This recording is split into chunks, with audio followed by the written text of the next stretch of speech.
ప్రభు అయిన యేసుక్రీస్తు నామంలో మీ అందరికీ వందనాలు. దేవుని స్తోత్రం. ఆదికాండం,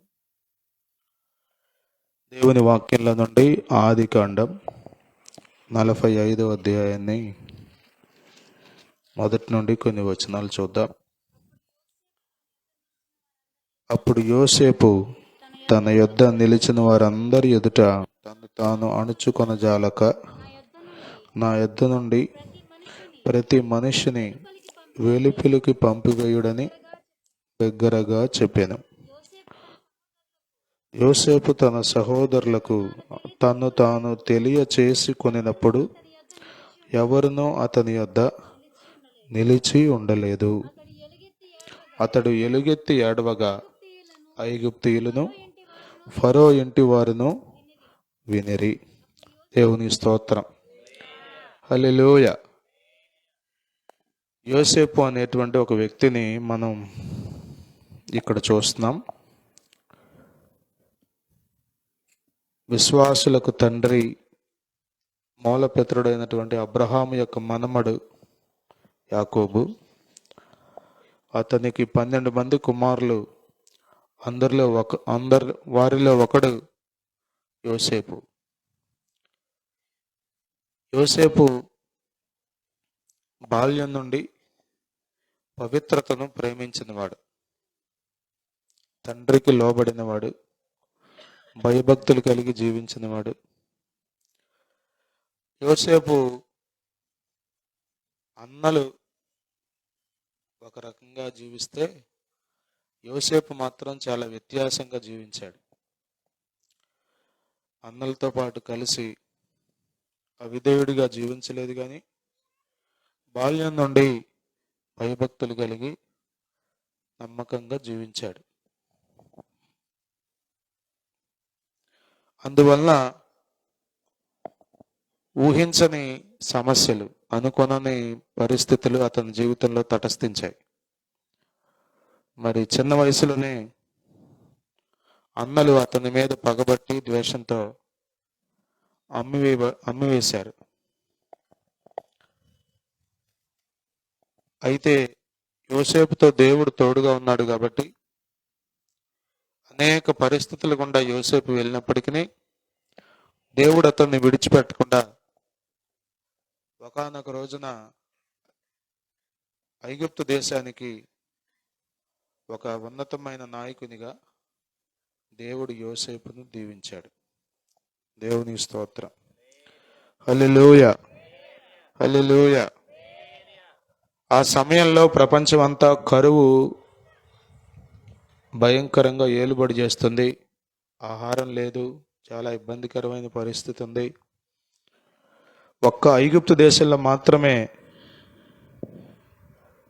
అంతకుముందు పండిన పంటను చాలా జాగ్రత్తగా యోసేపు సమృద్ధిగా దాచిపెట్టాడు. కాబట్టి ప్రపంచ దేశాల్లో ఉన్న ప్రజలందరూ ఆహార పదార్థాలు కొనుక్కోవడం కోసం ఐగుప్తు దేశానికి, అనగా యోసేపు దగ్గరికి వస్తున్నారు.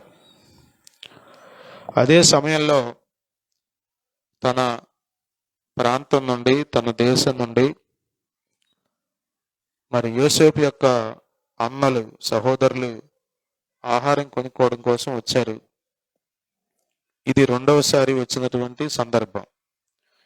మొదటిసారి వచ్చినప్పుడు వారి గోతాల నిండా ధాన్యాన్ని కూర్చి వారు తెచ్చినటువంటి సొమ్ము కూడా ఆ సంచుల్లో పెట్టి వారిని పంపాడు. వారితో వివరం అడిగాడు. మీ తండ్రి బాగానే ఉన్నాడా అంటే, ఎందుకో గాని యోసేపును వాళ్ళు గుర్తుపట్టలేదు. వాళ్ళను మాత్రం యోసేపు గుర్తుపట్టాడు. కాబట్టి అడిగాడు, మీ తండ్రి బాగానే ఉన్నాడా అని. అంటే తనను తాను ఓపెన్ చేసుకోకుండా విషయాలు కనుక్కుంటూ అడిగాడు. అడిగితే వృద్ధాప్యంలో ఉన్నాడండి, బాగానే ఉన్నారు అని అడిగారు, చెప్పారు. ఆ తర్వాత మీ తమ్ముడు ఉన్నాడా అని అడిగారు. సహోదరుడు ఉన్నాడండి, తమ్ముడు, వారు కూడా బాగానే ఉన్నాడు అని చెప్తే, ఈసారి మీరు కనుక ధాన్యం కొనుక్కోవడానికి వస్తే మీ తమ్ముడిని కూడా తీసుకుని రావాలి. ఒకవేళ మీ తమ్ముడిని తీసుకురాని పక్షంలో మీరు అసలు నా దగ్గరికే రావద్దు, మీ ముఖం నాకు చూపించొద్దు, మీకు ఎట్టి పరిస్థితుల్లో ధాన్యాన్ని నేను ఇవ్వను అని చెప్పారు. మరి కరువు, కొన్నిసార్లు మనం అంటాం కదా కరువు వచ్చినప్పుడు ఎక్కువ ఆకలి వేస్తుందని. మరి ఏం జరిగిందో కానీ మొత్తానికి ఆహారం అయిపోయింది. మళ్ళా వెళ్లాల్సిన పరిస్థితి, ఐగుప్తు దేశానికి వెళ్లాల్సిన పరిస్థితి వచ్చింది. పెద్దోళ్ళు సామెత చెప్తారు కదా, కూర్చుని తింటే కొండలు కూడా కరిగిపోతాయని. మరి వెళ్ళే క్రమంలో తండ్రి చెప్పాడు, నాన్న మరి ఆహారం అయిపోయింది కదా, బయలుదేరండి, వెళ్ళి ఇగో డబ్బులు తీసుకుని వెళ్ళి మరలా మొదటిలాగానే కొనుక్కురండి. ఈసారి మన మీకు సంచుల్లో రోకలు పెట్టి పొరపాటు జరిగి ఉంటుంది కాబట్టి ఆ డబ్బులు ఇప్పుడు డబ్బులు మొత్తం కలిపి జాగ్రత్తగా అప్పచెప్పి ధాన్యం కొనుక్కొని తీసుకుని రండి అని చెప్పినప్పుడు అతని కుమారుల్లో ఒక కుమారుడైనటువంటి యోధ, నాన్నగారు మరి పోయినసారి వెళ్ళినప్పుడే ఆ పెద్ద ఆయన ఖచ్చితంగా మీ తమ్ముడిని తీసుకొస్తే గాని నేను మీకు ఈసారి ధాన్యం ఇవ్వనని చెప్పాడు, కాబట్టి దయచేసి మాతో కూడా తమ్ముడిని పంపండి అని అడుగుతారు. వీళ్ళిద్దరు అనగా యోసేపు బెన్యామీను యాకోబుకు రాహేలు ద్వారా కలిగిన సంతానం. యాకోబుకు రాహేల్ అంటే అమితమైన ప్రేమ. రాహేలు కోసం 14 సంవత్సరాలు కొలువు చేశాడు. కఠినమైన చాకిరి మేనమామ అయిన లాబాన్ దగ్గర చేశాడు. కాబట్టి రాహేలుకు కలిగిన సంతానంలో ఒక కొడుకు ఆల్రెడీ చనిపోయాడని అన్నలు చెప్పారు, దుష్ట మృగం చీల్చేసిందని. ఇప్పుడు రెండో కొడుకుని తీసుకెళ్తానంటే తండ్రికి ఒప్పుకోట్లా. మీరు ఏదన్నా చేయండి, తమ్ముడిని మాత్రం తీసుకెళ్ళొద్దు, ఇప్పటికే నాకు చాలా దుఃఖంగా ఉంది, మరలా వీడిని కూడా తీసుకెళ్తే ఏదన్నా జరగరాని జరిగితే ఇంకా దుఃఖపడాల్సి వస్తుంది కాబట్టి పంపించను అన్నట్టుగా మాట్లాడాడు. యోధా, మీరు చదివితే యోధా యొక్క జీవితం, యోధాని దేవుడు కోరుకోవడానికి ఒక కారణాలు అదో కారణం. యోసేపును చంపేటప్పుడు కూడా యోధా అడ్డం పడ్డాడు. మీరు చదివితే యోసేపును చంపేయడానికి రెడీ అయిపోతే, చంపేస్తే ఏమొస్తుందరా, తప్పు కదరా, ఆడు మన కడుపును మనతో పాటు రక్తం పంచుకుని పుట్టిన మన సహోదరుడు అని చాలా బతిమలాడి అన్నల్ని కన్విన్స్ చేసి వాళ్ళని చంపకుండా అమ్మేసేటట్టు చేశాడు. అంటే బతుకుంటే చాలా మంది ఎక్కడొక్కడ బతుకుంటాడులే అని. ఆ రోజు అతను చెప్పిన మాటను బట్టే యోసేపు బతుకున్నాడు. మరి ప్రపంచం అంతటికి ఆహారం పెట్టే వ్యక్తి అయ్యాడు. ప్రపంచం అంతటికి మంచి ధాన్యాన్ని అందించే వ్యక్తిగా మారాడు. ఇప్పుడు కూడా మళ్ళీ అడ్డం పడుతున్నాడు, నానా ఇదిగో నా ప్రాణం అడ్డం వేస్తా, తమ్ముడి ప్రాణానికి ఏదైనా జరిగితే ఆ నింద నా మీద వేసుకుంటా, కానీ ఈసారి మాత్రం తమ్ముడిని నువ్వు పంప. అందరూ ఉన్నారు కానీ మరి ఎందుకో యోధా బాధ్యత తీసుకున్నాడు. దేవుని స్తోత్రం. రూబేన్ ఉన్నాడు, షిమ్యోన్ ఉన్నాడు, లేవి ఉన్నాడు, ఇలా చాలా మంది ఉన్నారు, కానీ ఈ యోధా మాత్రం బాధ్యత తీసుకున్నాడు భుజాన. ఆహారం తీసుకురావాలంటే ఖచ్చితంగా మమ్మల్ని అక్కడికి రావనివ్వడు. ఈయన లేకపోతే మేము ఎంతమంది వెళ్ళినా, తమ్ముడు లేకపోతే అసలు రానివ్వడు. కాబట్టి దయచేసి తమ్ముడిని కూడా పంపమని బతిమాలి అంటాడు యాకోబు. 27వ వచనం 44వ అధ్యాయంలో, అందుకు తమ దాసుడైన నా తండ్రి, నా భార్య నాకిద్దరిని కనినని మీరు ఎరుగుదురు, వారిలో ఒకడు నా యొద్ద నుండి వెళ్ళిపోయాను, అతడు నిశ్చయముగా దుష్ట మృగముల చేత చేల్చబడినని అనుకొంటిని, అప్పటి నుండి అతడు నాకు కనబడలేదు. మీరు నా ఎదుటి నుండి ఇతని తీసుకుపోయిన తర్వాత ఇతనికి హాని సంభవించిన ఎడల నెరసిన వెంట్రుకలు గల నన్ను మృతుల లోకములోనికి దుఃఖముతో దిగిపోవునట్లు చేయుదురని మాతో చెప్పాను అని ఇక్కడ యోధా మాట్లాడుతున్నాడు. అంటే తండ్రి చెప్పి పంపించాడు, ఒరే నాయన, ఆల్రెడీ ఒకరిని కోల్పోయాను, ఒకరిని నష్టపోయాను, మామూలు దుఃఖంలో లేదు నేను, మళ్ళీ వీడిని కూడా తీసుకెళ్తానన్నారు. ఒకవేళ తీసుకెళ్తే కనుక ఈ వృద్ధాప్యంలో నాకు కలిగే దుఃఖం అంతా ఇంత కాదు. దేవుని స్తోత్రం అని చెప్పి మరి తప్పదుగా అందరు కడుపులు మాడతాయి, అందరూ చనిపోతారు. ఆహారం ఐగుప్తు దేశంలో తప్ప ఎక్కడా లేదు, ఇంకా వేరే ఆల్టర్నేషన్ లేదు. ఖచ్చితంగా అక్కడికి వెళ్ళి తెచ్చుకోవాల్సిందే, ఎందుకంటే కరువు ఏలుబడి చేస్తుంది. అది 2వ సంవత్సరమే, ఇంకా 5 సంవత్సరాలు ఉంది కరువు. 7 సంవత్సరాలు సమృద్ధి అయిన పంట పండింది, 7 సంవత్సరాలు కరువు వస్తుందని ఫరోకు కల వచ్చింది, ఐగుప్తు రాజుకి. ఆ కలను యోసేపు వివరించాడు. దేవుడే అతనికి ఆ జ్ఞానాన్ని ఇచ్చాడు. కాబట్టి వివరించినటువంటి అతనికే ఆ రాజుగారు ఏం చేశారంటే బాధ్యత అప్పచెప్పారు. నువ్వే ఇంత జ్ఞానం కలిగిన వాడు కాబట్టి నువ్వే ఈ సమస్యను పరిష్కరించు. 7 సంవత్సరాలు సమృద్ధి అయిన పంట పండుతుంది. అందరికి పండింది, కానీ అందరూ తినేశారు, ఇష్టం వచ్చినట్టు వాడేశారు. ఇది చాలా మంది కదా ఇష్టానుసారంగా వాడేసే వాళ్ళు ఉన్నారు. ఆంధ్రప్రదేశ్లో ప్రతి సంవత్సరం పొగాకు వాడటం వల్ల 48,000 మంది చనిపోతున్నారండి. చెప్పండి, పొగాకు వాడేటువంటి ఆ పెట్ల మీద భయంకరమైన బొమ్మలు వేస్తున్నారు. ప్రపంచవ్యాప్తంగా మద్యపానం వలన 30 లక్షల మంది చనిపోతున్నారండి. త్రాగుడు వలన ప్రపంచవ్యాప్తంగా 30 లక్షల మంది. మద్యపానం ఆరోగ్యానికి హానికరం అని రాసిన, ఒకవేళ మార్చేసి ఆరోగ్యానికి మంచిదంటే ఒకవేళ తాగొచ్చు, అది ఆరోగ్యానికి హానికరం అని తయారు చేసినవాడు చెప్తున్నాడు, అమ్మేవాడు చెప్తున్నాడు, కొనేవాడు చూస్తున్నాడు. ఏవైతే అయిపోయింది, ముందు మాత్రం అది లోపల పడాల్సిందే అన్నట్లుగా మనిషి జీవిస్తున్నాడు. మరి 7 సంవత్సరాలు సమృద్ధి అయిన పంట పడింది. ఎవరెట్లా వాడేశారో మొత్తానికి అన్ని దేశాల్లోనూ కరువు వచ్చింది, అన్ని దేశాల్లోనూ సమస్య వచ్చింది, అన్ని దేశాల్లోనూ ఇప్పుడు ఆహార లేమ అనేది ఏర్పడింది.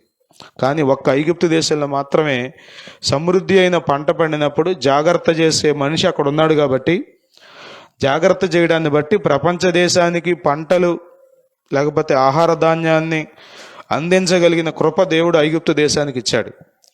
బికాస్ ఆఫ్ ద జోసెఫ్, యోసేపును బట్టి దేవునికి స్తోత్రం. హల్లెలూయ. కొంచెం తెలివైన వాళ్ళు ఒక్కళ్ళుంటే చాలు, ఇల్లు బాగుపడద్ది. కొంచెం కొద్దిమంది ఇంటిల్లపాది అమాయక చక్రవర్తులే ఉంటారు, ఉట్టి తెలివి లేని వాళ్ళు. ఇష్టానుసారంగా ఆడెళ్ళి అటుపాటు చేసి వస్తాడు, ఈవిడెళ్ళి అటుపాటు చేసి వస్తుంది, ఇంకొక కూతురు వెళ్ళి అటు వెళ్ళొద్ది, కొడుకు ఇటు వెళ్తాడు. ఇంకా కొంప ఎప్పటికీ బాగుపడద్దే చెప్పండి? ఇంకా కుటుంబం ఎప్పటికీ తేలద్దే? ఎప్పటికీ తేలదు. ఎంతమంది వచ్చి ప్రార్థన చేసినా తేలదు. జ్ఞానురాలు తను ఇల్లు కట్టుకొని అన్నాడు. జ్ఞానం కలిగిన వాళ్ళు ఏం చేస్తారంటే జాగ్రత్త చేసుకుంటారు. బైబిల్లో జ్ఞాని అయిన సొలొమోను చెప్పాడు, సోమరి లేచి చీమల దగ్గరికి వెళ్ళమన్నాడు. సోమరి వెళ్తాడంటారా? సోమరి వాడు వెళ్తే సోమరి ఎందుకు అవుతాడు? సోమరి లేచి వెళ్ళటానికి కూడా కష్టమే, వెళ్ళలేడు. ఎందుకు వెళ్ళమన్నాడు చీమల దగ్గరికి అంటే అవి ఎంతో జ్ఞానం కలిగిన జీవులంట. దేవుని స్తోత్రం. హల్లెలూయా. మనం ఎంత ఉంటామా? 6 అడుగులు 80 కేజీలు. కొన్నిసార్లు మన వాళ్ళు అడుతూ ఉంటారుగా, కోస్తే ఊరికి సరిపోతావరా అని. అంత ఉంటామా? కానీ మనకు జ్ఞానం లేదు. కానీ ఆ చిన్న జీవులు ఎంత ఉంటుంది చీమ చెప్పండి? ఎంత జీవి, కానీ దానికంటే జ్ఞానం ఉందంట. దేవుని స్తోత్రం. ఎంతో జాగ్రత్తగా సమకూరుస్తుందంట. వచ్చే కాలం వర్షాకాలం అని, ఆహారం దొరకదని వేసవి కాలం అంతా పోగు చేస్తుందంట. దేన్ని? చీమల పుట్టలు చూసారా? ఏముంటాయి చీమల పుట్టలు నిండా? గింజలు. ఎన్ని గింజలు మోసుకురాగలదు ఒక్కొక్క చీమ? అసలు వాటికి ఎంత దాన్ని ఏమంటారంటే స్నేహభావమో. కొన్నిసార్లు ఒకటే మొయ్యలేదు ఆ గింజనే, 4 పక్కల 4 పడతాయి, జాగ్రత్తగా గూటికి చేరుస్తాయి. యేసు రక్తమే. ఈ దినాల్లో మనుషులు అప్పులు పాలైపోవడం కారణం ఏంటంటే సంపాదించేది ఒకడు, ఖర్చు పెట్టేది ఇంటిల్లో బాది.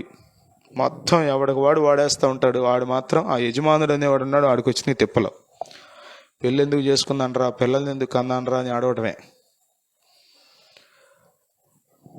తండ్రి కష్టపడుతున్నాడు, లేకపోతే భర్త కష్టపడుతున్నాడు, కొంచెం సహకారం చేద్దాం, చిన్న ప్రయత్నం నేను కూడా చేద్దాం, ₹1 ఇంకొక రూపాయి తోడేద్దాం అని ఆలోచనలు లేవు. ఎప్పుడు కూర్చొని మేమండి హౌస్ వైఫ్ అండి. ఏంటంట? హౌస్ వైఫ్ అంటే ఇంట్లోనే ఉంటుందంట, కూర్చొని సొల్లు గారుస్తూ ఉంటుంది కాళ్ళ గురించి వీళ్ళ గురించి. ఏ పని చేయలేవా? కష్టపడవా? నీ భర్తకు సాటి అయిన సహాయం ఉండకూడదా? ప్రియమైన వాళ్ళరా, జ్ఞానం ఉంటే కుటుంబాలు కట్టబడతాయి, జ్ఞానం ఉంటే బిడ్డలు దీవించబడతారు, జ్ఞానం ఉంటే బిడ్డలు లేకపోతే కుటుంబంలో కరువు ఉండదు. సమృద్ధిని దేవుడు ఇస్తాడు. గమనిస్తే యోసేపు చాలా జ్ఞానంగా ఉండి ఆ 7 సంవత్సరాలు పంటని పెద్ద పెద్ద కొట్లు కట్టించి పోగేశాడు, దాచాడు. ఎంత జాగ్రత్తగా దాచాడో. ఉం? కోల్డ్ స్టోరేజ్లు ఉన్నాయి, ఇప్పుడు చింతపండు దాస్తారంట. మన ఎక్కడో చూశాను నేను, కర్ణాటకలోనే ఎక్కడో 100 కేజీలు అంటే క్వింటాలు ఉల్లిపాయలు 200 రూపాయలకి వచ్చిందంట మార్కెట్.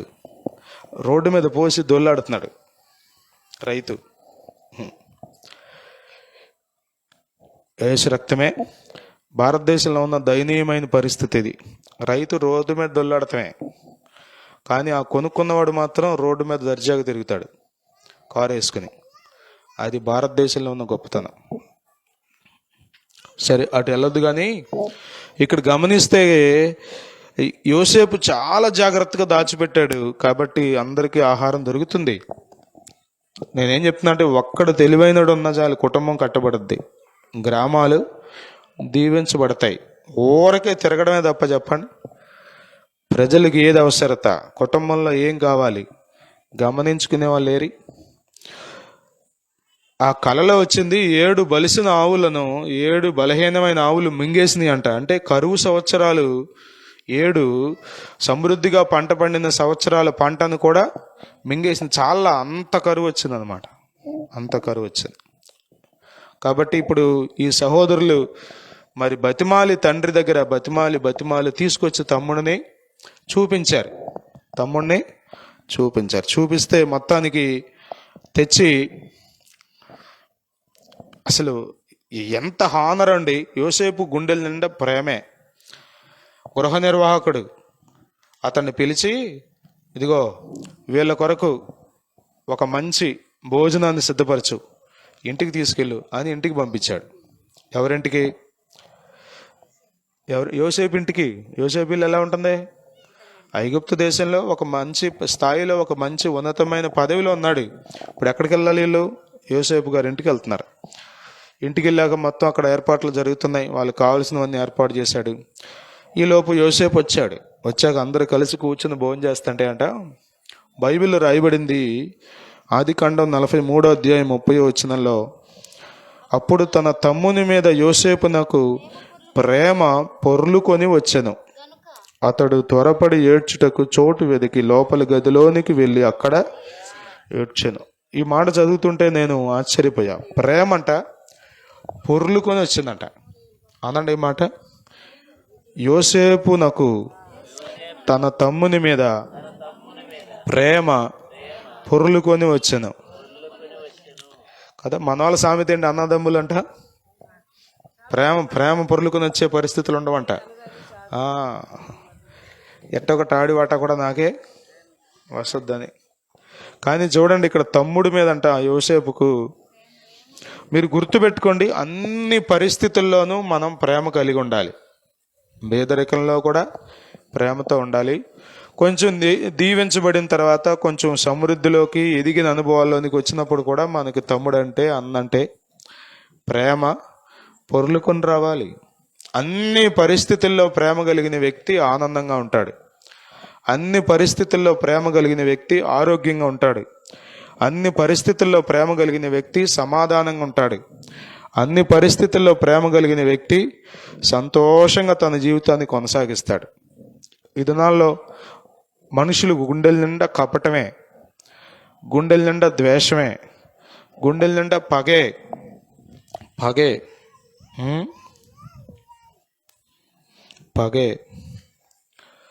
నిజమైన క్రైస్తవుడి హృదయంలో పగ ఉండదు అసలు. ఒక వ్యక్తి నిజముగా యేసు ప్రభువును నమ్మి సువార్తకు లోబడి బాప్తిసం పొంది రక్షణ పొందితే అతని జీవితంలో పగ అనేది ఎన్నడూ ఉండదు. ఎలాంటి పరిస్థితులు మనుషుల వలన కలిగినప్పటికీ, ఎలాంటి సమస్యలు మనుషుల వలన కలిగినప్పటికీ, ఎలాంటి ఇబ్బందులు అవమానాలు మనుషుల వలన కలిగినప్పటికీ అతని హృదయంలో పగ పెట్టుకోడు. యోసేపు చెప్పండి, తన తమ్ముడిని చూసంట ఎన్నాళ్ళైందో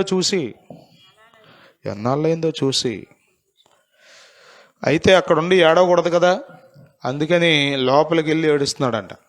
ఒక పక్క ప్రేమ, ఒక పక్క తన స్థితి, నేను ఒక ఉన్నతమైన అధికారం కలిగి ఉన్నాను, నేను ఇక్కడ ఎట్లా పడితే అట్లా ప్రవర్తించడానికి కొద్దిమంది ఊరకే ఏడుస్తారు కదా. ఒకప్పుడు ఐక్యూ అనేవాళ్ళు, ఇంటెలిజెంట్ కోషంట్. ఇప్పుడు జనరల్గా ఎక్కువ మంది మాట్లాడే మాట ఈక్యూ అంటున్నారు, ఎమోషనల్ కోషంట్. భావోద్వేగ సమతుల్యత ఉండాలి. కొద్దిమంది ఊరకే ఏడ్చేస్తారు. యేసు రక్తమే.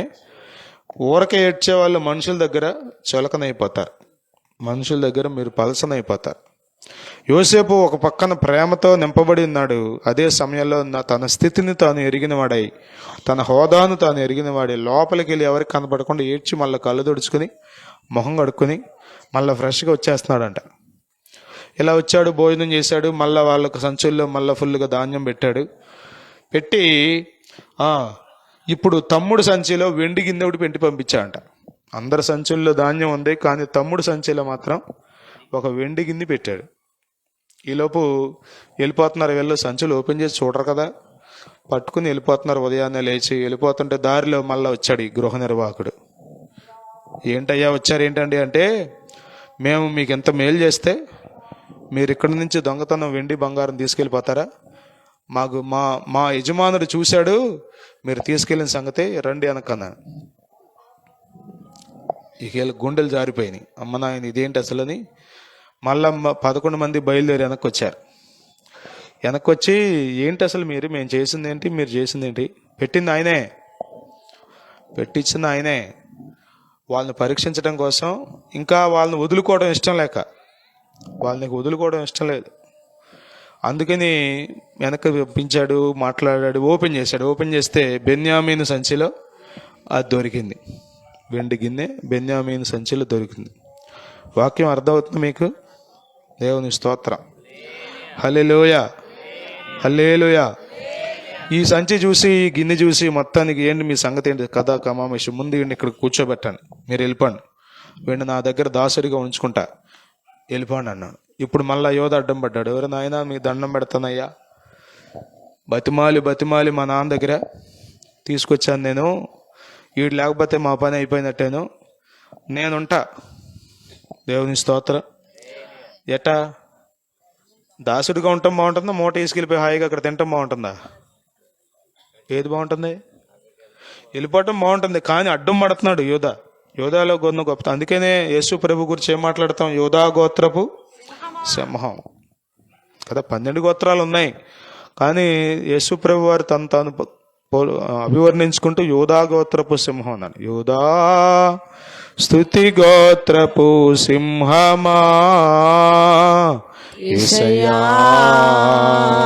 నా ఆత్మీయ ప్రగతిని స్వాధీనమా, నీవే కదా నా ఆరాధన, ఆరాధన స్తుతి ఆరాధన, నీవే కదా నా ఆరాధన, ఆరాధన స్తుతి ఆరాధన, ఆరాధన స్తుతి ఆరాధన. హల్లెలూయా. అడ్డం పడిపోయాడు. బాబు మీకు దండం పెడతా, మా తమ్ముడిని మాత్రం వదిలేండి, వాడు వెళ్తే కొంచెం మా నాన్న కుదుట పడతాడు, నెమ్మదిగా ఉంటాడు, వృద్ధాప్యంలో దుఃఖం లేకుండా కొంచెం అన్న ఊరట పడతాడు, నేనుంటా దాసుడిగా అని చెప్తుంటే నువ్వు ఉంటా గీలేదు, అతడే ఉండాలి అని అంటూ 45వ అధ్యాయంలో మనం చదువుకున్న వచనంలోకి వచ్చాం. ఇప్పుడు ఇక ఈ సిచ్యువేషన్ అంతా వాళ్ళని బాధ పెట్టాలని యోసేపుకి లేదు, వాళ్ళని ఏదో గలిబిలి చేసి కలవరబెట్టేసి ఏదో చేయాలని లేదు, కానీ హీఈస్ టెస్టింగ్ దెమ్, వారిని పరీక్షిస్తున్నాడు. యోధా మళ్ళీ ఇక్కడ నిలబడ్డాడు. ఇక ఇప్పుడు అణుచుకోలేకపోతున్నాడంట. బైబిల్ రాయబడింది, యోసేపు తన యుద్ధ నిలిచిన వారందరి ఎదుట తన్ను తాను అణుచుకొన జాలక. దేవుని స్తోత్రం. హల్లెలూయా. నీ పాదం రొక్కేదన్ నిత్యము స్తుతించి నిన్ను పాడి కీర్తించేదను. యేసయ్యా నీ ప్రేమ పొంగుచున్నది, యేసయ్యా నీ ప్రేమ పొంగుచున్నది. నా హృదయ దైవం నీవు, నాదు రక్షక నా ప్రాణమా. నా హృదయ దైవం నీవు, నాదు రక్షక నా ప్రాణమా. ప్రేమించేదన్ యేసునాథా, ప్రేమించేదన్ యేసునాథా. ప్రేమాముఖమును దర్శించును, ప్రేమాముఖము దర్శింతును. నీ పాదం మృత్యుదన్ నిత్యము స్తుతించి నిన్ను పాడి కీర్తించేదను. యేసయ్యా నీ ప్రేమ పొంగుచున్నది, యేసయ్యా నీ ప్రేమ పొంగుచున్నది, యేసయ్యా నీ ప్రేమ పొంగుచున్నది. హల్లెలూయా. హల్లెలూయా. యోసేపు అంట తనను తాను అణుచుకొని జాలక నా యొద్ద నుండి ప్రతి మనుష్యుని వెలుపలికి పంపివేయడని బిగ్గరగా చెప్పాను. ఎందుకోసం? ఎందుకు అందరిని పంపేస్తే ఏం చేస్తాడు? ఏడుస్తాడు. అరే అసలు ఆలోచించండి, పురుషుడు ఏడవడం అంటే అది కొంచెం కదా. మరణించిన చోట ఎవరు ఏడుస్తారు ఎక్కువ? చెప్పండి, మరణించిన చోట ఎవరు ఏడుస్తారు? పురుషులు ఏడవడం చూసారా? ఏడుస్తారు, కానీ ఎలుగెత్తి ఏడవడం మనకు కనబడదు. పెద్దగా ఏడవడం కనబడదు. కానీ ఇక్కడ మనం చూస్తే యోసేపు ఒక ప్రధానమంత్రి స్థాయిలో, ఒక గవర్నర్ స్థాయిలో, ఒక ఉన్నతమైన పదవిలో ఉన్నాడు. కానీ తన అన్నలను గుర్చంట వాళ్ళ మీద ప్రేమ పొంగుకు వస్తుందంట. ఎలుగెత్తి ఏడుస్తుందంట. అందుకోసం అందరిని బయటికి పంపేశాడు. దేవుని స్తోత్రం.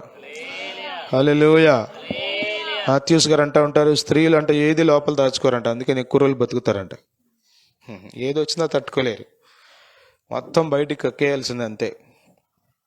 పురుషులు అట్టా కాదు, బాధపడితే ఏమంటారు, ఒరే నువ్వు చేతకాని వాడివారా అంటారు. అందుకని వీలైనంతవరకు ఎవడ దగ్గర ఏడవడానికి ఇష్టపడ్డా, పలసనైపోతామని.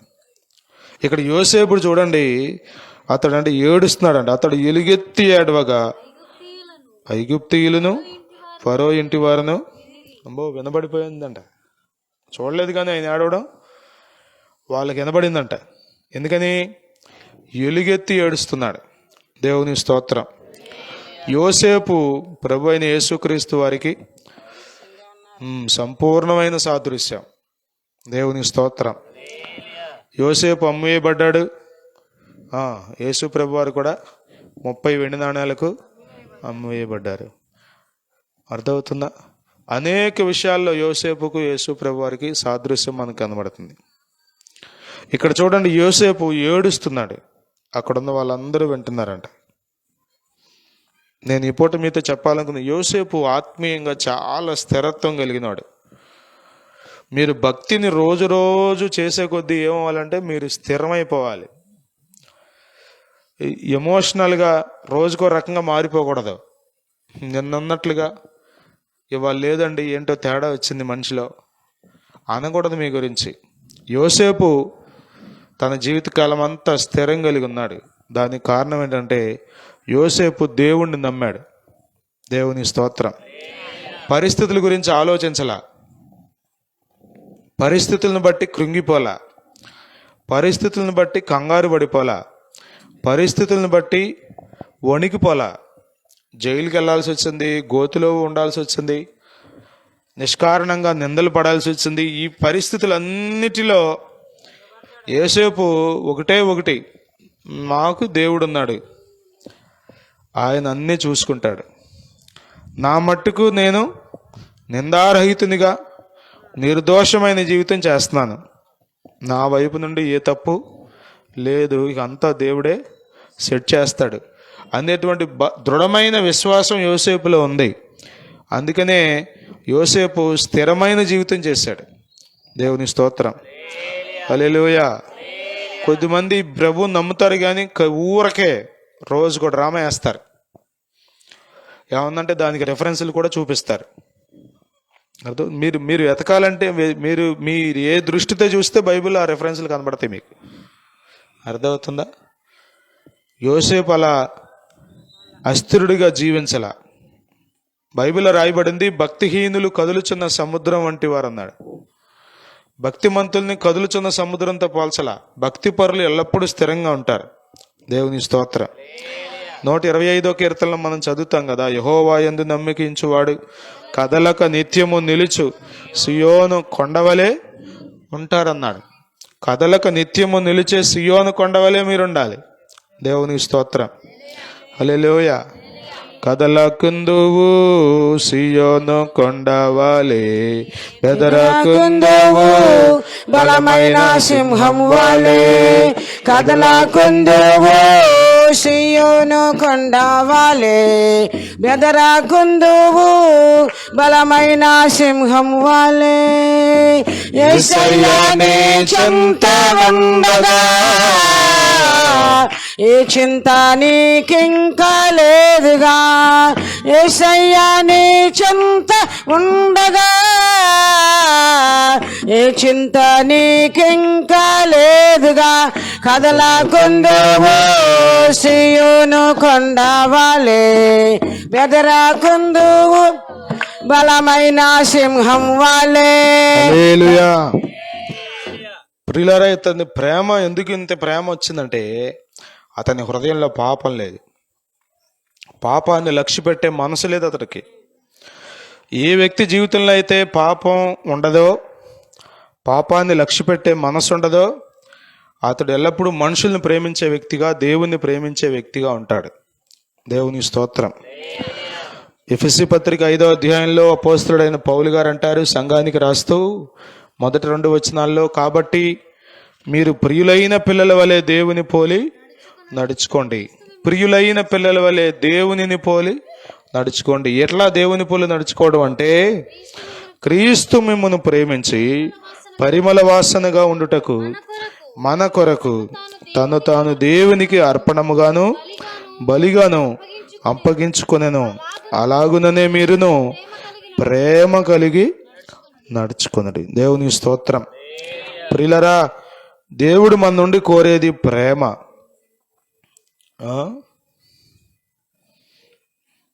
ప్రేమే జగతికి మూలం, ప్రేమే దైవ స్వరూపం, ఆ ప్రేమే మోక్ష మార్గం. ప్రేమ ప్రపంచమంతా ఈ నాల్లో డబ్బు నడిపిస్తుంది కొద్దిమందికి. ఇక డబ్బు ఎక్కుంటే పోతారు వాళ్ళు. డబ్బు కోసం ఏదైనా చేస్తారు. ఇక మానవ సంబంధాలన్నీ ఆర్థిక సంబంధాలు అన్నాడు ఒక ఆర్థికవేత్త.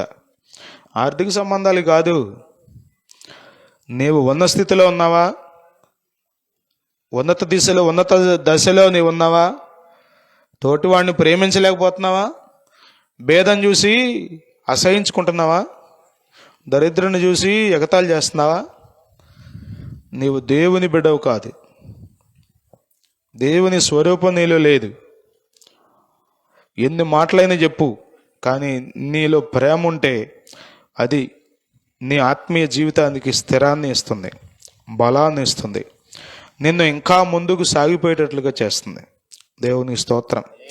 అంటున్నాడు, మీరు ప్రియులైన పిల్లల వలె ఒకరినొకరు ప్రేమ కలిగి నడుచుకోవాలి. ప్రేమ కలిగి నడుచుకోవాలి. అమర్యాదగా నడువనిది, అపకారం చేయనిది, స్వప్రయోజనం కోరుకొననిది, సత్వరమే కోపపడనిది. ప్రేమను గురించి, ప్రేమ యొక్క లక్షణాలను గురించి అపోస్తలుడైన పౌలు కొరింథీ పత్రిక మొదటి పత్రికలో 13వ అధ్యాయంలో రాసిన లక్షణాలన్నీ ఉన్నాయి. సహజంగా వాళ్ళని చూస్తే ఏం రావాలి? ఒరేయ్ మీరు కదరా నన్ను ఎంత దుర్మార్గంగా గుంటలో పడేశారు. నన్ను చంపేయాలనుకున్నారు కదరా, మీరు దొరికారా నా చేతికి. మీరు ఎట్లా అయిపోతారో చూస్తా నేను. కొద్దిమంది చెప్పండి, చూడాలని కోరిక. ఎట్లా? నాకు కీడు చేశాడు కాబట్టి వాడికి కూడా. 1 తెస్సలోనికీ పత్రిక 5వ అధ్యాయం 15వ వచనంలో పౌలు గారు చెప్పిన మాట చూడండి. ఎవడును కీడునకు ప్రతి కీడు ఎవనికైనను చేయకుండా చూచుకొనుడి. దేవునికి స్తోత్రం. మీరు ఒకని ఎడల ఒకడును మనుషులందరి ఎడలను ఎల్లప్పుడూ మేలైన దానిని అనుసరించి నడుచుకునుడి. ఇది దేవుని చిత్తం. దేవుని చిత్తం ఏంటంటే కీడుకు ప్రతి కీడు చేయకపోవడం. అర్థమవుతుందా? కీడుకు ప్రతి కీడు చేయకపోవడం. నేను ఈ మధ్యన ఒక వీడియో చూశాను. తల్లిని కొడుకు కోడలు చాలా క్రూరంగా హింసిస్తున్నారు. మరి ఎవరో ఆ వ్యక్తి అంటే వాళ్ళకి తెలియకుండా తీశాడు, సందులోంచి అక్కడి నుంచో చెక్కలో అవన్నీ ఉండే సామాన్లు దాంట్లోంచి తీశాడు. చాలా క్రూయల్గా హింసిస్తున్నారు. అందుకే నా పిల్లల్ని అనేది పెళ్ళిళ్ళు చేసేది. చెప్పండి. మేలు చేసి నీ బాగు కోరి నీ భవిష్యత్తు కోసం ఎన్నో ఆరాటపడి ఎన్నో విధాలుగా తిప్పలబడి నీకు ఒక మంచి భవిష్యత్తు ఇచ్చిన తల్లిదండ్రుల్ని హింసిస్తున్నావే, నీకు ఎలాంటి గతి పడద్దో తెలుసా? పైన ఒక ఆయన ఉన్నాడు, అన్నీ చూస్తున్నాడు. చాలామంది అనుకున్నారు తలుపులేసి చేస్తున్నాం హింస కార్యక్రమాలు. అది యోసేపు ఎన్ని చేయొచ్చు? అన్నలకి నలిపేయచ్చు అంతే. పురుగును నలుపుతామే 2 ఏళ్ల మధ్యలో పెట్టుకుని అట్లా నలిపేయచ్చు. ఎందుకంటే అధికారం ఉంది, పదవి ఉంది, ఏది చేయమంటే అది చేసేటువంటి చెప్పండి ఐగుప్తు సైనికులు ఉన్నారు. ఫరో ఏం చెప్తే అది చేస్తాడు, యోసేపు మాట వింటాడు. కానీ ఏం చేస్తున్నాడు అంటే అతని గుండెల నిండాకి ఏముందంటే పాత విషయాలు గుర్తున్నాయి, కానీ అవి అతనికి బాధ కలిగించట్లా, నొప్పి కలిగించట్లా, వాళ్ళ మీద ద్వేషాన్ని పుట్టించట్లా కదా. కొన్నిసార్లు మనం జ్ఞాపకం చేసుకుని ఏమి తెచ్చుకుంటాం లోపలికి అంటే ద్వేషాన్ని తెచ్చుకుంటాం. అప్పుడు దాకా లేని ద్వేషం ఇక తరుచుకుని కొద్దిమంది కదా తవ్వుకుంటారు కొద్దిమంది. మేలైన దాన్ని తవ్వుకోండి, ఇతరులు చేసిన మంచి కార్యాలు తలుచుకోండి, వాళ్ళ మీద మీకు కృతజ్ఞతాభావం పడద్ది. ఇక్కడ చూడండి, యోసేపు ఏడుస్తున్నాడంట. 3వ వచనంలో చూడండి అందరూ. అప్పుడు యోసేపు, నేను యోసేపును, గట్టిగా స్తోత్రం చెప్పండి. He is identifying himself, introducing himself. ఇప్పుడు చెప్పుకున్నాడు నేను. ఈ మాట వినటంతో అన్నలకి ఏమై ఉంటుందంటారు? అన్నలకి ఏమై ఉంటుంది జగదీష్? నేను యోసేపును అన్నాడు. ఇప్పుడు అన్నలు ఎట్లా ఉండుంటే ఎట్టబెట్టుంటారు మొహాలు? సంతోషం, అమ్మో మొత్తానికి మా తమ్ముడు బతికే ఉన్నాడరా అనుకుంటారా? మా తమ్ముడు ఎంత గొప్పోడయ్యాడరా అని ఆనందపడతారా? ఏమంటుంది ఇప్పుడు? దోషారోపణ. అమ్మో మేము చేసింది వీడికే చేసాం కాబట్టి వీడికి ఖచ్చితంగా మన సంగతే, ఇవాళతో మన పని. కలవరం. ఎందుకని? పాపం చేసినవాడు జీవితం అంతా కలవరమే, తప్పులు చేసినవాడు జీవితం అంతా ఇక దోషారోపణతో బ్రతకడమే. మనస్సాక్షి నిర్మలంగా కాపాడుకోలేడు. ప్రియులరా, మరి నేను యోసేపును అంటంతో గుండెలు బయలుపోయి ఉంటే నాకు తెలుసు వాళ్ళకి మొహాలు ఆముదం కారినట్టుగా పెట్టుకుని ఉంటారు. చాలా చాలా దుఃఖపడిపోయి ఉంటారు. ఏమయ్యాలో కలవరపడిపోయి ఉంటారు. ఏం చేయాలో అర్థం కాని పరిస్థితి. ఎక్కడ పారిపోతారు? పారిపోతే ఊరుకుంటాడా? మరేం చేయాలి? వెళ్ళలేరు, ఉంటే ఏమవుద్దో తెలియదు. ఇక భవిష్యత్తు అనిపించి ఉంటుంది, ఇక ఇవాళతో అయిపోయింది మన జీవితం.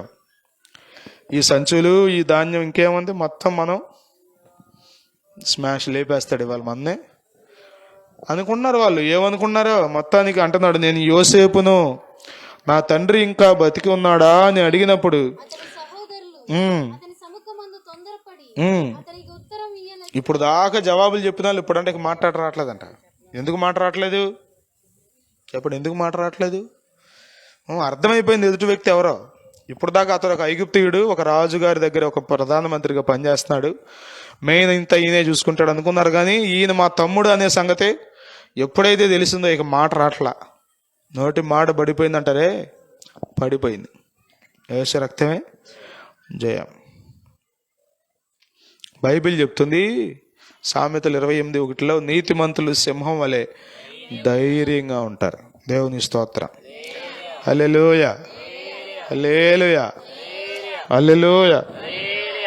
కదా, అన్నీ ఉన్నాడు. పోలీసుని చూసి కంగారు పడతాడా? బైక్ మీద వెళ్ళేవాడు డ్రైవింగ్ లైసెన్స్ ఉండి, సీ బుక్ ఉండి, పొల్యూషన్ ఉండి, ఇన్సూరెన్స్ ఉండి, హెల్మెట్ పెట్టుకుని కంగారు పడతాడా? నిబ్బరంగా వెళ్ళిపోతాడు. అసలు మీకు తెలుసో లేదో, పోలీసులకి సైకాలజీ తెలుసు, ఫేస్ రీడింగ్. వీడు నాటకాలు వేసేవాడో లేకపోతే నిజంగానే వీడి దగ్గర అన్నీ ఉన్నాయో చూసి చెప్పేస్తారు వాళ్ళు. అందుకని అన్ని బళ్ళు ఆపరాళ్ళు, మొహం చూసి రకం చెప్తారు వాళ్ళు. ఎందుకంటే మరి వాళ్ళ అనుభవం అట్లాంటిది, వాళ్ళ ట్రైనింగ్ అట్లాంటిది. ఇక్కడ వీళ్ళకి అసలు ఏం మాట్లాడట్లా. ఎందుకు మాట్లాడట్లేదు అంటే అర్థమైపోయింది, చరిత్ర అంతా కళ్ళ ముందు కనబడుతుంది. తమ క్షేమం కోరి ఆ నాన్నగారు పంపిస్తే ఆ రోజు పొలంలో ఏం చేశారో, తండ్రి దగ్గరికి వెళ్ళి ఏం చెప్పారో అదంతా గుర్తుకొస్తుంది. ఆ సీన్ అంతా ఫ్లాష్ బ్యాక్ అంటారు చూసారా, వెనక్కంతా రివైండ్ అవుతుంది. ఇంకే కంటి చూపు నోటి మాట అంటారే, అట్ట అయిపోయింది ఇప్పుడు.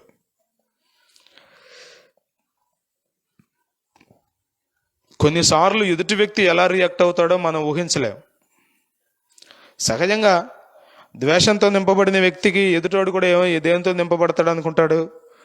నేను కీడు చేశాను కాబట్టి నాకు కూడా కీడే వస్తుంది, నేను ద్వేషించాను కాబట్టి వాడు కూడా ఖచ్చితంగా అవకాశం దొరికింది కాబట్టి కదా, యేసు రక్తమే జయం కదా. ఇప్పుడు అసలు దేశంలో జరిగేదంతా ఇదేగా, మనకు అది అవకాశం వచ్చింది కాబట్టి ఆడిని నలిపేయాలి. వాడికి అవకాశం వస్తే మనం నలిపేస్తాడు, మనకు అవకాశం వస్తే ఆడిని నలిపేయాలి, ఆడికి అవకాశం వస్తే ఇదేగా నలుపుకోవటమేగా. యేసు రక్తమే జయం. యోసేపు నలుపుతున్నాడు, ఇక్కడ వెళ్ళని నలుపుతాడేమోనని వాళ్ళ భయం.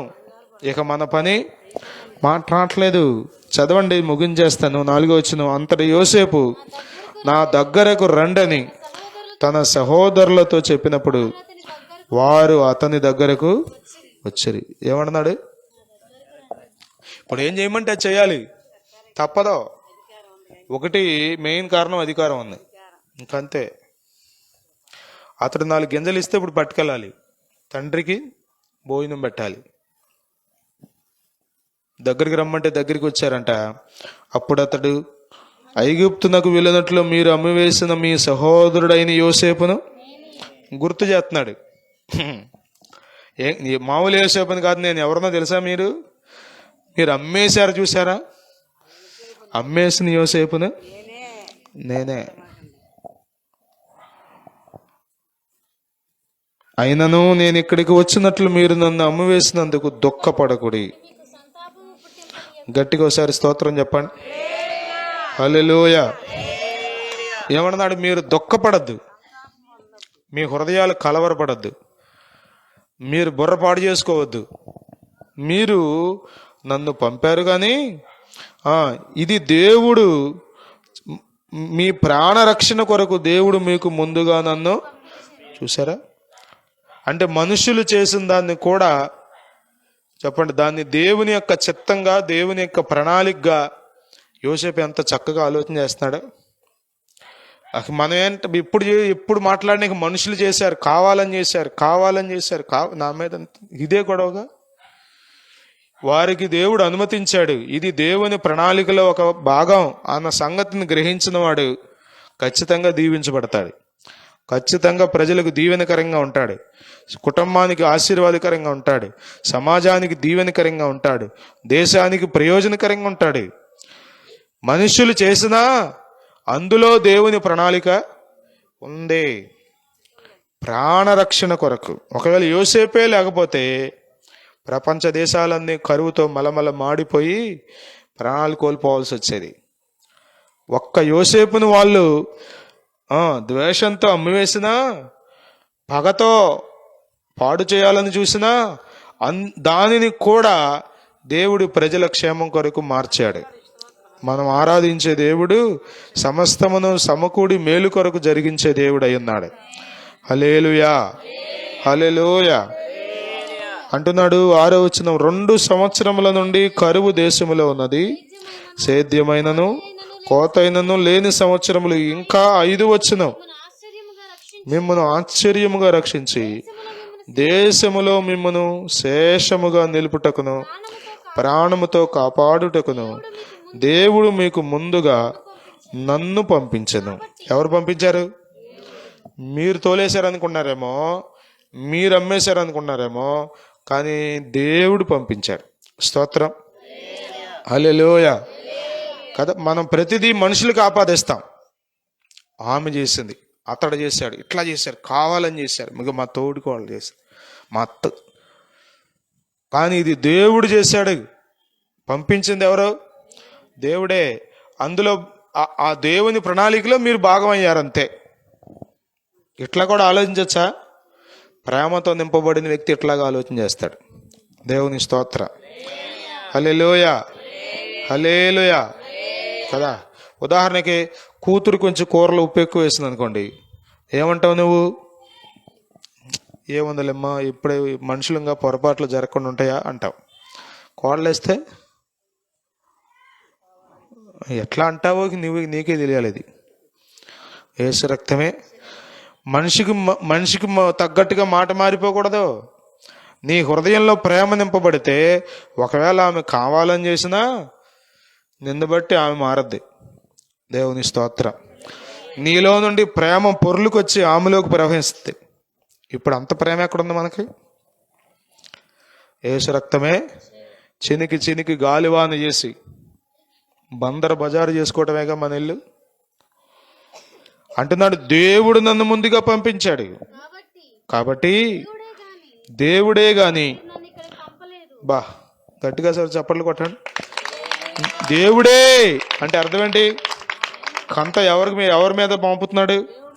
అంత ఎవరి మీద పెట్టాడు? దావీదు జీవితం చూసారా మీరు? చాలా భయంకరంగా మాట్లాడుతూ ఉంటాడు ఒకడు. చాలా భయంకరంగా దావీదును ఎగతాళి చేస్తూ ఉంటే చంపేద్దా అంటాడు.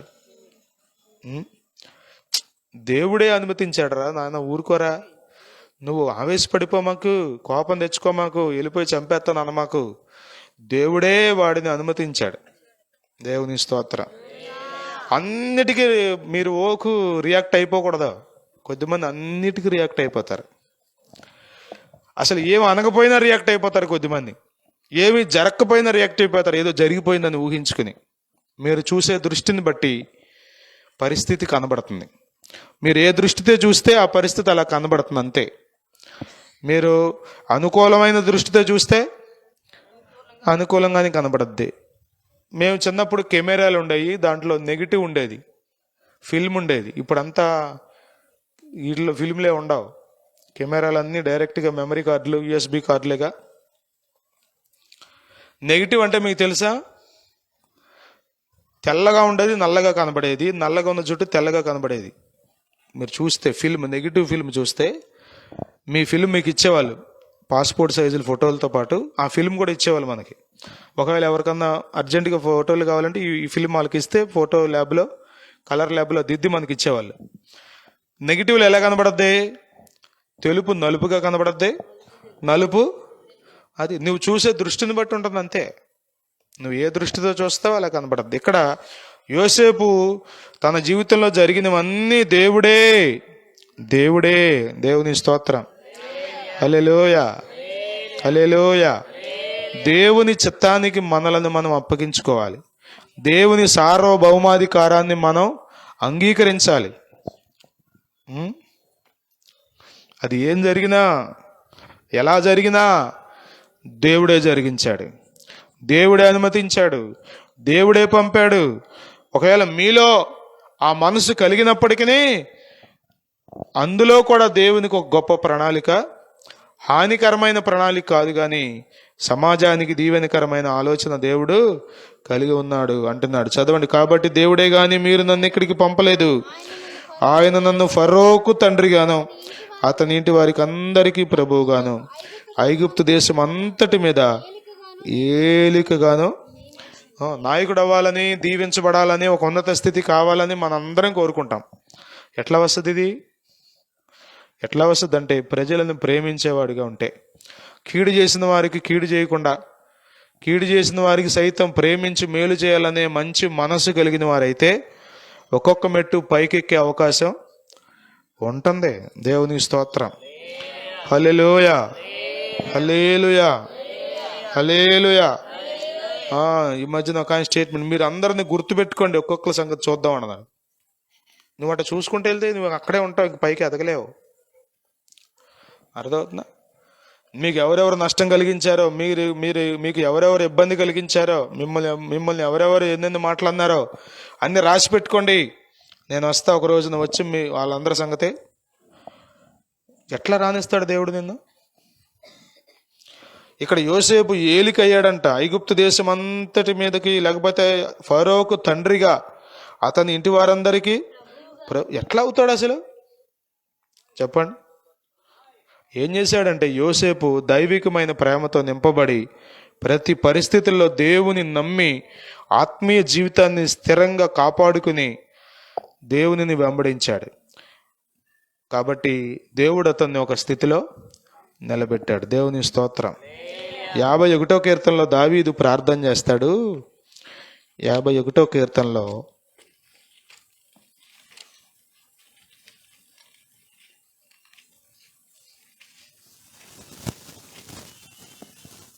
చూడండి, 10వ వచనం. దేవా, నా యందు శుద్ధ హృదయము కలుగుజేయము, నా అంతరంగములో స్థిరమైన మనస్సును నూతనముగా పుట్టించు. ఏ మనసు ఉండాలి? వాక్యం విన్నంతసేపు ఇట్టాగే ఉండాలనిపిస్తుంది అయ్యగారు, కానీ ఏంటో బయటికి వెళ్ళిన తర్వాత మళ్ళా వచ్చేస్తుంది కోపం, పళ్ళు నూరేస్తుందండి, ఏదో ఒకటి చేసేయాలనిపిస్తుందండి. నీకు స్థిరత్వం లేదు. నీవు స్థిరుడు కాకపోతే, నీవు అస్థిరుడు అయితే ఎంతకాలం ఉన్నా అలాగే ఉంటావు. నీ జీవితం దీవెనకరంగా ఉండదు, నీవు ఎవరికి ఆశీర్వాదకరంగా ఉండలేవు, నీ జీవితం నీకు కూడా ఆశీర్వాదకరంగా ఉండదు. యోసేపు ఇక్కడ ఐగుప్తు దేశం అంతటి మీద ఏలికగా మారాడు. దేవుని స్తోత్రం. చదవండి 9వ వచనం. మీరు త్వరగా నా తండ్రి యొద్దకు వెళ్ళి అతనితో, నీ కుమారుడైన యోసేపు దేవుడు నన్ను ఐగుప్తు దేశం అంతటికి ప్రభువుగా నియమించెను, నా యొద్దకు రమ్ము, అక్కడ ఉండవద్దు, నీవు గోషేను దేశమందు నివసించదవు. అప్పుడు నీవును, నీ పిల్లలను, నీ పిల్లల పిల్లలను, నీ గొర్రెల మందలను, నీ పశువులను, నీకు కలిగినది యావత్తును నాకు సమీపంగా ఉండను. ఇకను 5 కరువు సంవత్సరములు వచ్చును గనుక నీకును, నీ ఇంటి వారికి, నీకు కలిగినదంతటికి పేదరికం రాకుండా అక్కడ నిన్ను పోషించేదనన్నాడని చెప్పుడి. ఏం చెప్పమన్నాడు?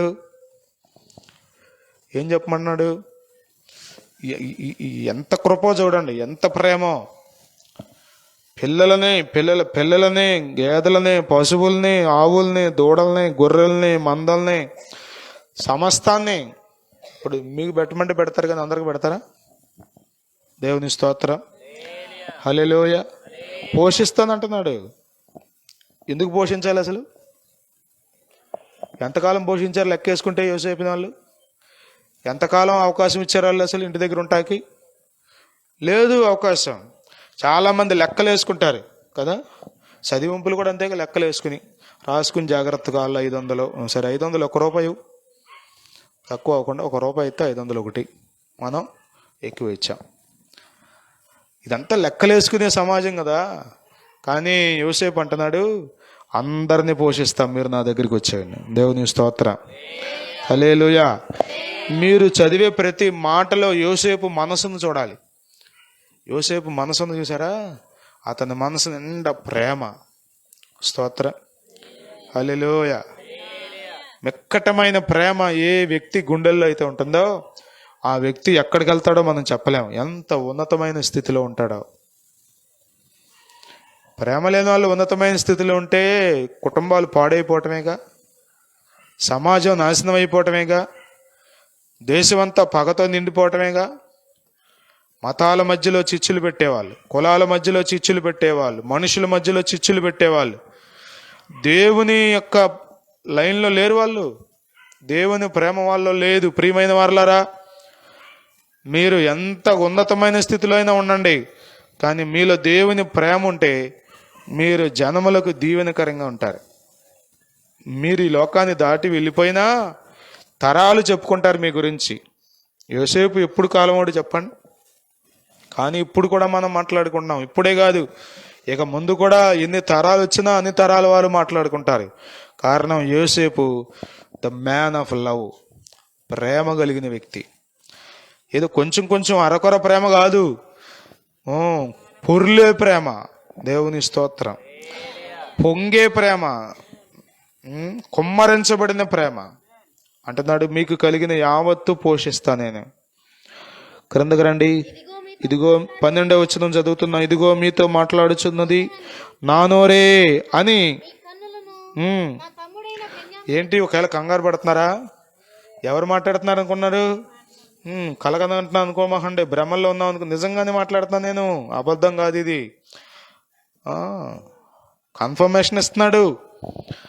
చదువునా. నా తమ్ముడైన బెన్యామీను కన్నులను చూచుచున్నవి, ఐగుప్తులో నాకు కలిగిన సమస్త ఘనతను మీరు చూచినది యావత్తు నా తండ్రికి తెలియజేసి త్వరగా నా తండ్రిని ఎక్కడికి తీసుకుని రండని తన సహోదరులతో చెప్పాను. తన తమ్ముడైన బెన్యామీను మెడ మీద పడి ఏడ్చాను.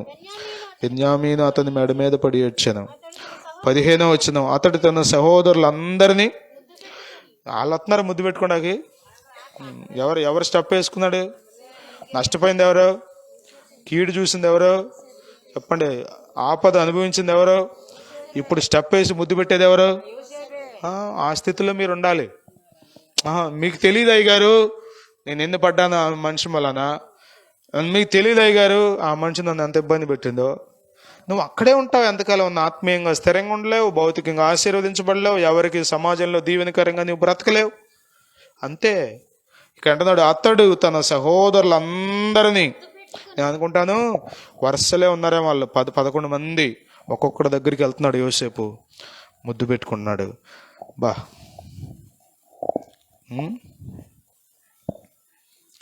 ఊహ కందని ప్రేమ అని రాశారు ఈ మధ్య. ఎవరికి అర్థం ఇది? ఏ ఊహకు అర్థం అవుతుంది ఇది? ఆశ్చర్యమైన ప్రేమ కల్వారిలోని ప్రేమ, మరణము కంటే బలమైన ప్రేమది, నన్ను జయించే నీ ప్రేమ. మరణము కంటే బలమైన ప్రేమది, నన్ను జయించే నీ ప్రేమ. నా స్థితి చూచిన ప్రేమ, నాపై జాలిని చూపిన ప్రేమ. నా స్థితి చూచిన ప్రేమ, నాపై జాలిని చూపిన ప్రేమ. నాకై పరుగెత్తి కౌగలించి మోదాడి కన్నీటిని తుడిచే. నాకై పరుగెత్తి కౌగలించి మోదాడి కన్నీటిని తుడిచే. ఆశ్చర్యమైన ప్రేమ కల్వారిలోని ప్రేమ, మరణము కంటే బలమైన ప్రేమది, నన్ను జయించే. మరణము కంటే బలమైన ప్రేమది, నన్ను జయించే నీ ప్రేమ. హల్లెలూయా. చదువునన్న మాట. అతడు తన సహోదరులందరినీ, పక్షపాతం ఉందా యోసేపులో? ఒకడంటే ఎక్కువ ఒకడంటే తక్కువ లేదు, అందరినీ ముద్దు పెట్టుకున్నాడంట. అందరి మీద ఒక్కొక్కరి మీద పడి ఏడుస్తూ ఎక్కడి నుంచి వస్తున్నాయో అన్ని కన్నీళ్ళు. ఆ? ఒక్కొక్కరి మీద పడుతున్నాడంట, ఏడుస్తున్నాడంట. రూబేనా రూబేనా అంటున్నాడేమో, షిమ్యోను అన్నయ్య ఏడుస్తున్నాడంట. నా స్థితి చూచిన ప్రేమ నాపై జాలిని చూపిన ప్రియులరా, ప్రేమ. ప్రేమ. ఎప్పుడైతే ఇలా యోసేపు తన అన్నల మీద పడి ముద్దు పెట్టి ఏడుస్తున్నాడో అప్పుడు మాట్లాడడం మొదలు పెట్టారంట. అప్పుడు ఇక మాట్లాడుతున్నారు. అంటే అప్పుడు దాకా మాట పడిపోయింది, ఇక రాట్లా, ఏం చేయాలో అర్థం కావట్లా, కాలు చేయి ఆడట్లా. ఎప్పుడైతే అతని ప్రేమను చూశారో, యోసేపు నిజంగా మనం కీడు చేసినా కానీ అతను మనకు కీడు చేయాలని చోట్ల ఇతనిలో కుతంత్రం లేదు, కపటం లేదు, నిజంగానే అతడు మనల్ని ప్రేమిస్తుంది. క్రైస్తవులుగా ఉన్నవారు నిజమైన ప్రేమను మనం చూపించాలి లోకానికి. ప్రియమైన వాళ్ళరా, నీవు దేవుని స్వరూపమై ఉన్నావు. ఓ మనుష్యుడా, దేవుని పోలికలో నీవు సృష్టింపబడ్డావు. దేవుడే నిన్ను కలుగు చేశాడు ప్రేమను పంచుతావని, కీడును చేస్తావని కాదు, ద్వేషంతో నింపబడి మనుషులను దూషిస్తావని కాదు, పగను పెట్టుకొని మనుషులను చంపుతావని కాదు, నీవు దేవుని స్వరూపంలో ప్రేమను పంచుతావని బైబిల్ చెప్తుంది. ప్రేమ లేనివాడు దేవుని చూచినవాడు కాడు. యోహాను సువార్త 3:16 ఉంటుంది, దేవుడు లోకమును ఎంతో ప్రేమించింది. మొదటి యోహాను పత్రిక 3:16 ఉంటుంది, తన సహోదరుని కొరకు ప్రాణం పెట్టేవాడే నిజమైన ప్రేమ నిజమైన ప్రేమను 3:16 చదువుతానా? ఆయన మన నిమిత్తము ప్రాణము పెట్టను గనుక దీని వలన ప్రేమ ఎట్టిదో మనము తెలుసుకొనుచున్నాము. మనము కూడా సహోదరుల నిమిత్తము, అబ్బా, ప్రాణం కోడి పెట్టొస్తే ఊరుకోం మనం. ఇంకా ప్రాణం ఎక్కడ పెడతాం? కొంచెం ఒక అంగుళం స్థలం ఇటు వస్తే ఊరుకోం. దేవుడు అంటున్నాడు, మన దగ్గర నుండి ఆయన ఎక్స్పెక్ట్ చేసేదేమో అంత, మనం జీవించేదేమో ఇంతవరకే. ఒప్పుకోం అసలు. ఏంటండి ఎందుకు ఊరుకోవాలి? ప్రాణం పెట్టినంతగా నీ సహోదరునికి నువ్వు ప్రేమించమంటుంటే ప్రాణం తీసేదానికి తయారయ్యావే నువ్వు.